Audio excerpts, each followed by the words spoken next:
আপনাদের জন্য। চলুন শুরু করা যাক আজকের এই রঙিন যাত্রা। ভিডিও শুরুতেই দেখা যাচ্ছে সকালের বাজারের ব্যস্ততা। দেখুন ছোট ছোট হাঁসের ছানাগুলো কিভাবে সারিবদ্ধভাবে বিক্রির জন্য অপেক্ষা করছে। সত্যি কি অপূর্ব! একটু এগোলেই চোখে পড়বে এক চমৎকার নার্সারি, যেখানে সারি সারি গাছ যেন নিজেদের সৌন্দর্য বিলিয়ে দিচ্ছে। কি রং আর কি তাদের সতেজতা!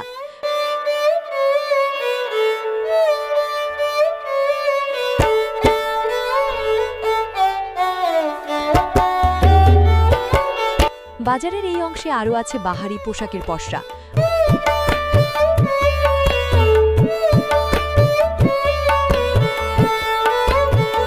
আর চীনের বাজারে ঘুরলে তো তৃষ্ণা মেটানোর সেরা উপায় হলো ফ্রেশ আনারসের জুস।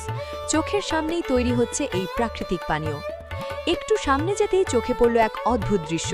খরগোশের হাট, যেন এক জীবন্ত খেলনা মেলা। পাশেই চলছে বেত দিয়ে তৈরি সুন্দর সব টুপি বিক্রি কারবার। কারিগরদের হাতের কাজগুলোর সত্যিই প্রশংসার দাবি রাখে। আর এরপরই আমরা ঢুকে পড়লাম মূল কাঁচা বাজারের ভেতরে। সবজি, মাছ আর দৈনন্দিন প্রয়োজনীয় জিনিসের এক বিশাল সমাহার। বাজারের এই অংশটি যেন প্রয়োজনের এক ভাণ্ডার। মাছের শুটকি থেকে শুরু করে রান্নাঘরের প্রয়োজনীয় ছুরি, বটি, দা কিংবা কাঁচি, এমনকি গৃহস্থালির ছোটখাটো সব সরঞ্জামই এখানে পাওয়া যায়। শীতের ল্যাপ তোষক থেকে শুরু করে গাছের শিকড়, যা স্থানীয়রা খাবার হিসেবে ব্যবহার করে।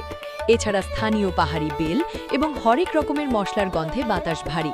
একটু খোলা মাঠে চোখ ফেরালে দেখবেন ইলেকট্রনিক্সের বিশাল বাজার। বাল্ব থেকে শুরু করে আধুনিক ইলেকট্রনিক গ্যাজেট, কি নেই এখানে! বাজারের ব্যাপ্তি বাড়ছে।